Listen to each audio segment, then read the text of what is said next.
Good morning, friends. Welcome to my YouTube channel. In this today's video, we are calculating some of the values of active and passive earth pressure that we are studied in our previous lecture as per Rankine's theory. આપણે જોયું હતું કે રેન્કાઇન્સ theory પ્રમાણે આપણે active અને passive અર્થ પ્રેશરના formula જોયા હતા અને કઈ રીતે કેલ્ક્યુલેટ થાય એ આપણે નેક્સ્ટ પ્રેઝન્ટ લેક્ચરમાં સ્ટડી કરશું. એમના માટે આપણે એક એક્ઝામ્પલ લીધેલો છે કે retaining wall 4 meter high as a smooth vertical back. આપણી જે એઝપ્શન્સ હતા એ બધા એમાં ફૂલફિલ થવા જોઈએ, એ પણ આપણે વાત થઈ હતી રેન્કાઇન્સ થિયરીમાં. તો એ એઝપ્શન્સ પ્રમાણે આમાં ડેટામાં આપેલું છે કે રિટેનિંગ વોલ છે જેમની ઊંચાઈ કેટલી છે 4 મીટર જેટલી, બરાબર. એટલે કે 4 મીટરની 8 સુધીનો આપણી પાસે એક આ રિટેનિંગ વોલ છે. And backfill as a horizontal surface in level, એટલે કે બેકફિલ છે ક્યાં સુધી છે તો કે હોરિઝોન્ટલ સરફેસ એટલે એમના ટોપ સુધી છે, એમનાથી વધારે છે નહીં. The uniformly distributed surcharge load 36 kilonewton per metre square intensity over a backfill, બરાબર. એટલે કે જે 36 કિલોન્યુટનનો જે બેકફિલ છે એ યુનિફોર્મ બેકફિલ એમના ઉપર આપણે પ્લેસ કરેલો છે. The unit weight of backfill is 18 kilonewton per meter cube, એટલે કે પર મીટર ક્યુબ ઉપર એમનો યુનિટ વેઇટ છે ગામા આપણે જે બેકફિલનો કહીએ એ 18 કિલોન્યુટન પર મીટર ક્યુબ છે. અને એમનો એંગલ ઓફ શીરિંગ રેઝિસ્ટન્સ એટલે કે ફાઈ છે 30 ડિગ્રી છે. એની કોહેઝન છે કેવું છે 0 છે, એટલા માટે આપણે એમાં કોહેઝિવ વેલ્યુનો યુઝ નહીં કરીએ. Determine the magnitude and point of application of active pressure as per meter length of fall, બરાબર. તો એ કેસની અંદર આપણે પહેલાં શું ફાઇન્ડ કરવું છે એક્ટિવ અર્થ પ્રેશર. હવે એક્ટિવ અર્થ પ્રેશર ફાઇન્ડ કરવા માટેનું આપણે કે ફાઇન્ડ કરવો પડે, બરાબર. એનો coefficient of active earth pressure એમનું ફોર્મ્યુલા હતું 1 - sin phi upon 1 - 1 + sin phi. હવે એંગલ ઓફ શીરિંગ રેઝિસ્ટન્સ કેટલો છે 30 ડિગ્રી, બરાબર. એટલે કે બેકફિલ છે એનો યુનિટ વેઇટ એટલો છે અને શેરિંગ રેઝિસ્ટન્સ આટલો છે. તો એ આમાં પુટ કરો સાઇન 30 ડિગ્રી અને અહીંયા પણ સાઇન 30 ડિગ્રી 5ની જગ્યાએ, બરાબર. ફાઈ ઇઝ ઇક્વલ ટુ કેટલું છે 30 ડિગ્રી. તો તમને શું વેલ્યુ મળે 1/3 મળે, બરાબર. અહીંયા 3 આવે જવાબ અને અહીંયા 1 આવે, એટલે સાઇન 30 એટલે એની વેલ્યુ કેટલી થાય 1 થાય. અને સાઇન 30ની વેલ્યુ 2 થાય. સાઇન 30ની વેલ્યુ 2 એટલે કે 1 - 2 ઇઝ ઇક્વલ ટુ 1, બરાબર. આમાં નેગેટિવ વેલ્યુ આપણે કન્સિડર કરતા નથી, જનરલી પોઝિટિવ વેલ્યુ જ આપણે આમની અંદર કન્સિડર કરતા હોય છે. પોઝિટિવ વેલ્યુ જ આપણે કન્સિડર કરતા હોઈએ છીએ. The lateral pressure intensity due to surcharge. હવે આપણે ખબર છે કે લેટરલ પ્રેશરની ઇન્ટેન્સિટી પણ આપણે આમાં કાઉન્ટ કરવી પડે, બરાબર, સરચાર્જને કારણે, બરાબર. સરચાર્જ આપણને આપેલો છે યુનિફોર્મલી ડિસ્ટ્રીબ્યુટેડ છે, એટલે કે એમનો પર મીટર જે ક્વોન્ટિટી હોય છે લોડની એ કેવી રહે કોન્સ્ટન્ટ રહે. એટલે કેટલો છે 36 કિલોન્યુટન પર મીટર ક્યુબ. તો આપણો ફોર્મ્યુલા થાય છે કે એ ઇન્ટુ ક્યુ. ક્યુ એટલે કે વેલ્યુ ઓફ સરચાર્જ. કે એની વેલ્યુ આપણને મળી ગઈ 1/3 × 36. એટલે આપણો એ શું થયો પહેલો ફોર્સ P1, બરાબર. સરચાર્જને કારણે જે લોડ લાગે છે એ કેટલો છે તો કે 12 કિલોન્યુટન પર મીટર સ્ક્વેર, બરાબર. 12 kilonewton per meter square. The pressure intensity due to backfill at depth of 4 meter, બરાબર. એટલે કે 4 મીટર ડેપ્થ ઉપર આપણે પ્રેશરની ઇન્ટેન્સિટી ફાઇન્ડ કરવી હોય તો કે એ ગામા ઇન્ટુ એચ. હવે અહીંયા શું ભરેલું હોય છે બેકફિલ ભરેલું હોય, બરાબર. આ રિટેનિંગ વોલ છે, અહીંયા બેકફિલ ભરેલું હોય છે. તો જે યુનિટ વેઇટ છે આપણું ફોર્મ્યુલા છે પ્રેશર ફાઇન્ડ કરવાનું કે એ ગામા ઇન્ટુ એચ જેટલું થાય.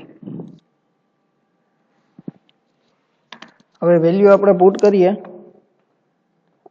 P2, બરાબર. P2 શું થાય આપણું, સપોઝ આપણે એક ડાયાગ્રામ ડ્રો કરેલો છે. આ જે પોર્શન છે લંબચોરસ એ આખો કેવો છે સરચાર્જનો પોર્શન છે. એની વેલ્યુ આપણને કેટલી મળી 12 મળી, બરાબર. કારણ કે યુનિફોર્મ છે એટલે એનો ડાયાગ્રામ કેવો બને સ્ક્વેર બને. ડાયાગ્રામ ઉપરથી જ આખો આપણે ટોટલ ફોર્સ ફાઇન્ડ કરશું. મેઇનલી આ ડાયાગ્રામ કેવો બન્યો સ્ક્વેર. ત્યારબાદ આપણો યુનિફોર્મ બેકફિલ જે ફિલ કરેલું એમનો જે આપણે પ્રેશર ઇન્ટેન્સિટી આપણે 4 મીટર ઉપર મેળવી, બરાબર છે. હવે આપણે પ્રેશર ઇન્ટેન્સિટી એઝ બેઝ મેળવશું, બરાબર છે. પ્રેશર ઇન્ટેન્સિટી એટ બેઝ મેળવશું. 4 મીટર ઉપર આપણી 24 છે, એટલે કે અહીંથી અહીંયા સુધીનું જે પોર્શન થાય એ કેવો થાય 24 જેટલો, બરાબર છે.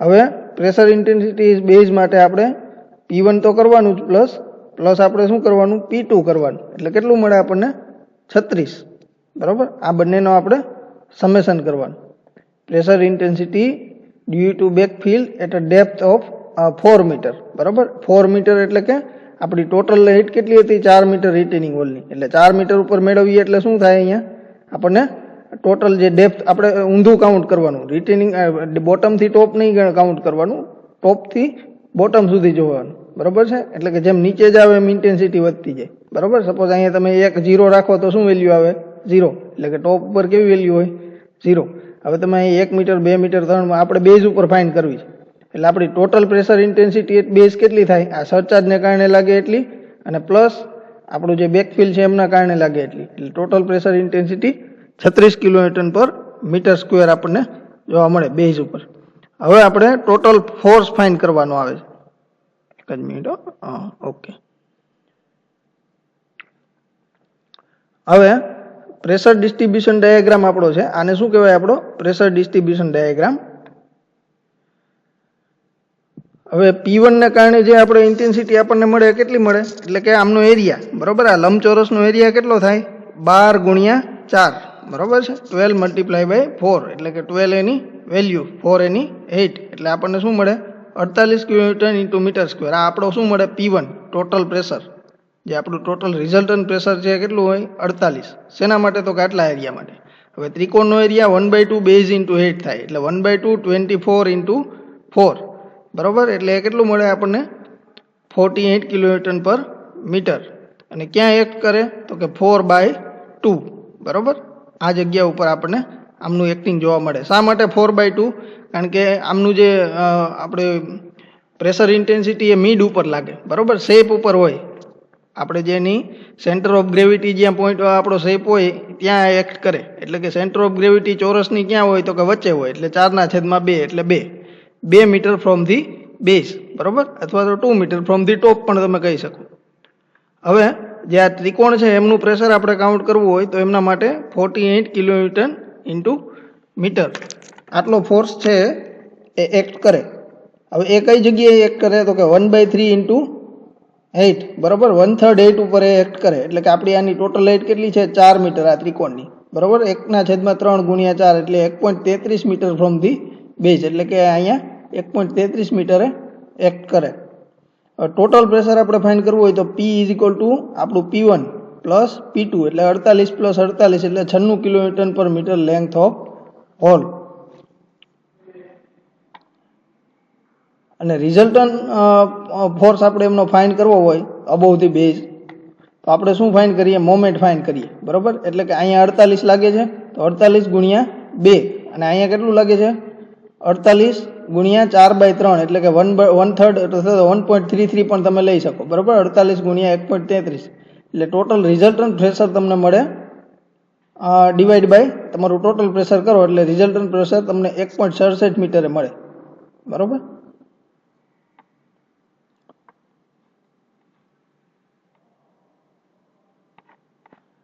હવે આપણે એક સિમ્પલ એક્ઝામ્પલ જોઈએ તેમની અંદર છે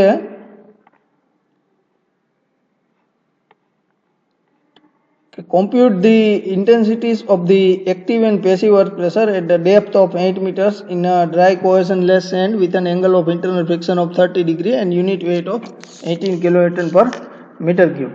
What will be the intensities of active and passive earth pressure if the water level rises to ground level?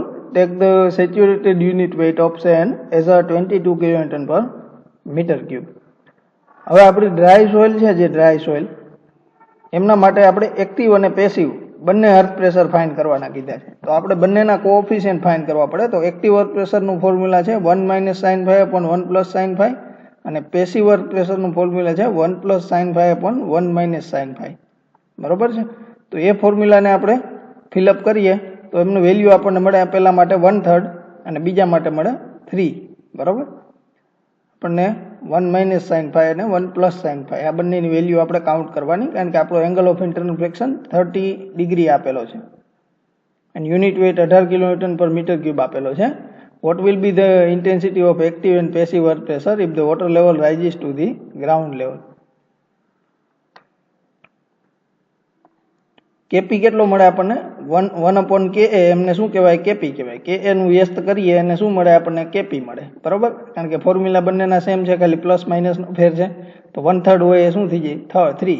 બરોબર, તો એક્ટિવ અર્થ પ્રેશર ફાઇન્ડ કરવા માટે Ka ગામા ઇન્ટુ H આપણું ફોર્મ્યુલા છે. બરોબર, આમાં સરચાર્જ નથી આપેલો એટલે આપણે એક્સ્ટ્રા કંઈ કેલ્ક્યુલેટ કરવો પડે નહીં સરચાર્જને. તો Ka 1/3 into 18 into 8 is equal to 48 kilonewton per meter cube. અને પેસિવ પ્રેશર ફાઇન્ડ કરવું હોય તો 3 into 18 into 8 is equal to 432 kilonewton per meter cube. હવે જ્યારે સબમર્જ થાય, બરોબર, વોટર લેવલ રાઇઝ કરે ગ્રાઉન્ડ લેવલથી, ત્યારે આપણે કેટલું અર્થ પ્રેશર લાગે એ આપણે ફાઇન્ડ કરવું હોય તો gamma saturated minus gamma W. બરોબર, તો 22 જેટલું આપણું ગામા સેચ્યુરેટેડ છે, તો 12.19 કિલોન્યુટન એક્સ્ટ્રા ફોર્સ લાગે આપણા માટે. બરોબર, તો ગામા ઇન્ટુ H અલગ પણ લઈ શકો અને તમે આમની અંદર એડ પણ કરી શકો. બરોબર, આપણે સેપરેટલી કેલ્ક્યુલેટ કરીએ તો ગામા ડબલ્યુ ઇન્ટુ H કેટલું હોય? 9.81 જેટલું આપણને આ વેલ્યુ છે એ પ્રી ડિફાઇન્ડ હોય. બરોબર, વોટરની યુનિટ વેઇટ કેટલો હોય? 9.81 જેટલો.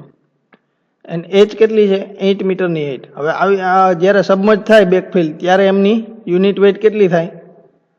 બરોબર, 12.19 ગુણ્યા 8. પહેલાં આપણે સિમ્પલ યુનિટ વેઇટ લેતા, એમ જગ્યાએ આપણે સબમર્જ યુનિટ વેઇટ લઈએ છીએ. હવે એમના બંનેના આપણે કેલ્ક્યુલેશન કરીએ તો આપણને મળે 111 અને 371. બરોબર છે, આ સિમ્પલ ફોર્મ્યુલા, આ સિમ્પલ એક્ઝામ્પલ હતો કે એમાં એક્ટિવ અને પેસિવ અર્થ પ્રેશર કઈ રીતે ફાઇન્ડ થાય. આમની અંદર પણ ડાયાગ્રામ હોવો જ બને. જે ટ્રાયેંગલ તમે જુઓ છો, ખાલી એક ટ્રાયેંગલ જ બને, આ સ્ક્વેર છે એ બને નહીં, કારણ કે આમાં જે આપણું બેકફિલ છે એમની ઉપરનો સરચાર્જ, યુનિટ સરચાર્જ આપણને આપેલો નથી, એટલા માટે. એટલે આવો આપણને એક સિમ્પલ ડાયાગ્રામ બને. આવી રીતે તમે બીજા એક્ઝામ્પલ પણ કેલ્ક્યુલેટ કરી શકો છો. I hope you are understanding this phenomena very well. Thank you.